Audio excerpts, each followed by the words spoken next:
prezența ta, prezența ta, Doamne, azi prezența ta să fie între noi.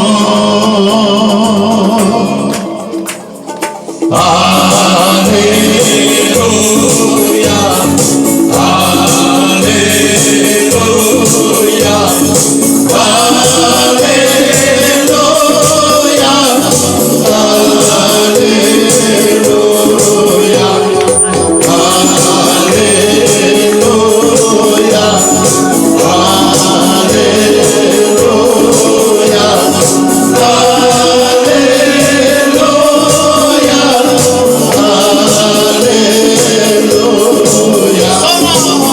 aleluia, prin Doamne astăzi Duhul Tău,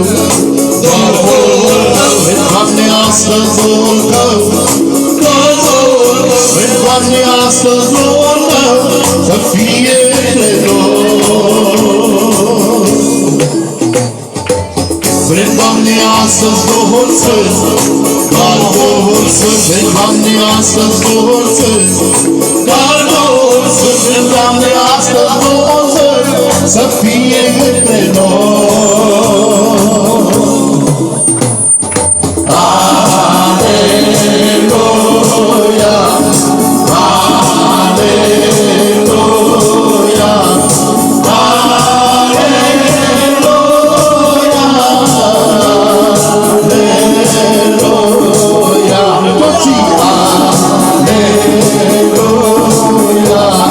toți aleluia,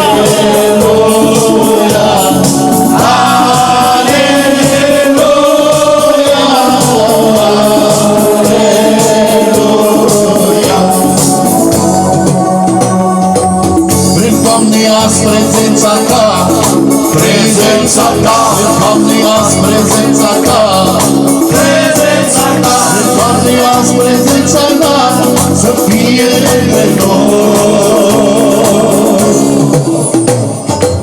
Prin Doamne, azi prezența ta, prezența ta, Doamne, azi prezența ta, prezența ta, Doamne, azi prezența ta să fie între noi. Stanovența! Aleluia! Aleluia! Aleluia!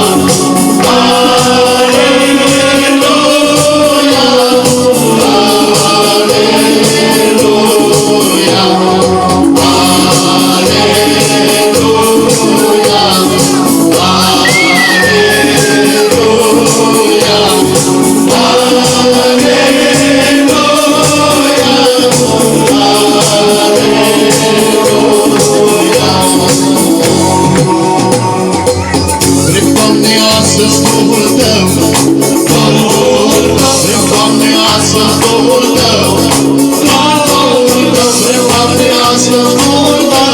Să fie între noi.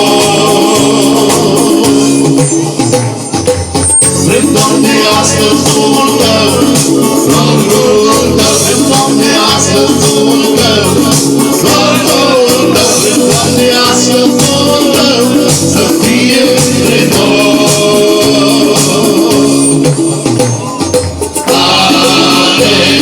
Aleluia! Aleluia!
Domnul-i bun! Amin! E bun și milostiv și iertător. Aleluia. Vreau să vă spun și eu mărturisire. Cred că dați pe microfon.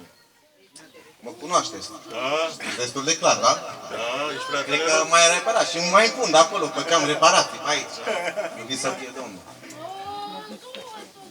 Dar vreau să vă spun o mărturisire. Da, cum mai mare Nu știu dacă ați auzit, dacă v-am spus. Nu știu să spun așa cum să încep.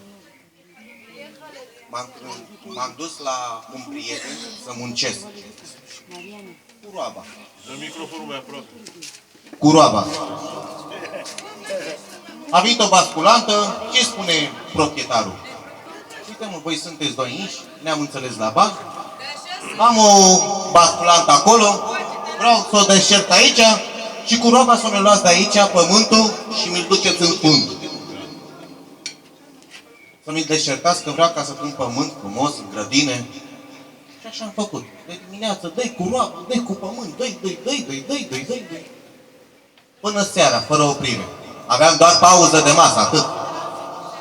Vreau să vă spun că odată mai plesnim ceva de aici, la coloană. Vreau să vă spun că când m-am dus acasă, nu mai m-am trezit. La un moment dat, când nu mai m-am trezit, m-am dus la fratele meu și spuneam, băi frate, uite, stau și eu aici în pas, stăteam cu el de vorbă, câteodată vreau să plec acasă, nu puteam să mai plec acasă. Zic, băi frate, nu mai pot să mai mă scol din pas, ce se întâmplă? Zic, sună și tu la 112. Dar lasă uita așa pe mine, să uita, zic, mă, ce se întâmplă cu el? Mă, tu glumești sau nu? Dar am țepănit aici în pan, nu mai pot să mai mă scol. Încercam să mă scol, dar nu mai puteam. Am dat la 112, vine doctorul, face aici control, zice, da, uite, ia o rețetă de aici, dar trebuie, dacă nu-și revii cu rețeta respectivă, te duci la spital. Zic, așa voi face.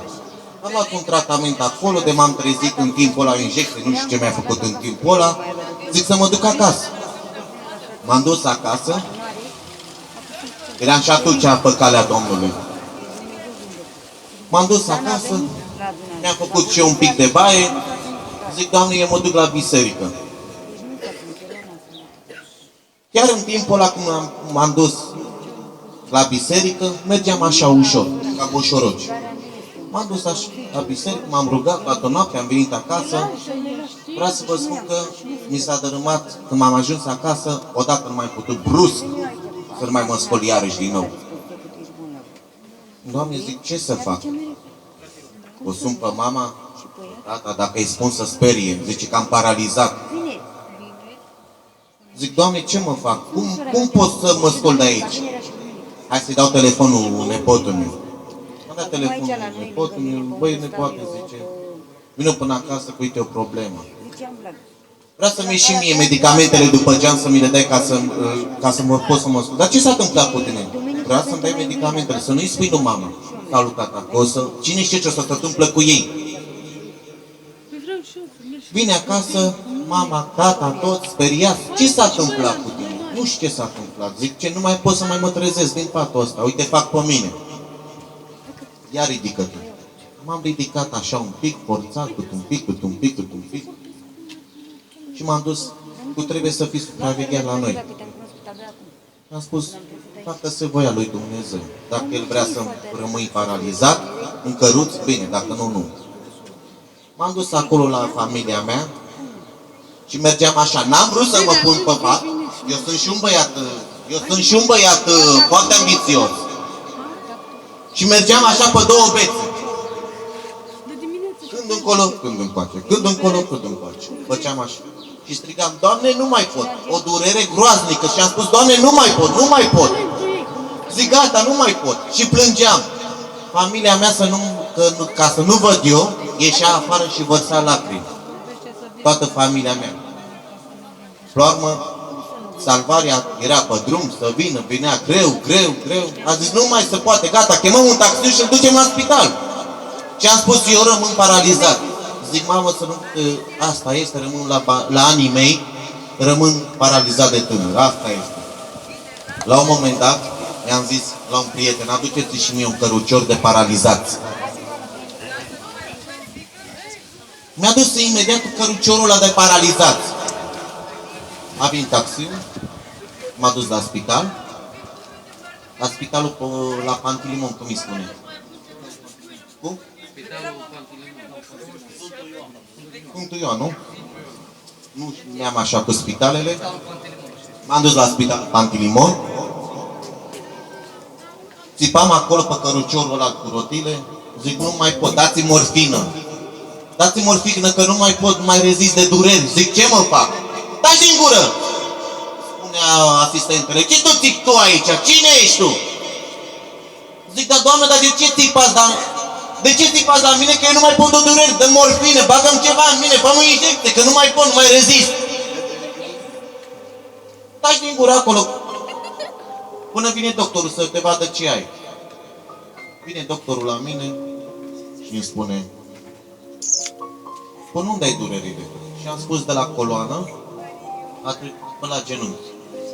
Și mai pot să mai mă scol. Zic, da? Ai asigurare? Și am spus, n-am asigurare. Când mi-aduce asigurarea, atunci te bag pe masa de operație. Dar Dumnezeu? Ce a făcut Dumnezeu? Așa a făcut lucrarea Lui. Așa a făcut lucrarea. Ca să nu mă operez, să mă pună pe masa de operație. Aveam la mine, eram sărac, aveam 3 milioane la mine. Și ce îmi spune? Mă duc înapoi acasă. Du-te acasă înapoi, că mi-a dus 7 milioane pentru asigurare, atunci te bag la RNM-ul și atunci pe masa de operație.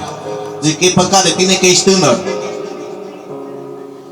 La un moment dat, oameni buni, ce mi s-a întâmplat? M-am dus acasă. Ce spune mama? Ia de telefon la pocăiții tăi. Și cere 4 milioane împrumuși cu 3 ce ai în buzunar, e 7 milioane și te duci înapoi la spital și plătește la asigurarea de 7 milioane. Așa am făcut. Până pe telefon, uite asta, dăm 4 milioane împrumut, că nu am bani să mă duc pe masă. Și nu putem să-ți dăm. Deci sunt după 10 minute. Ce spune Dumnezeu? Nu închide telefonul.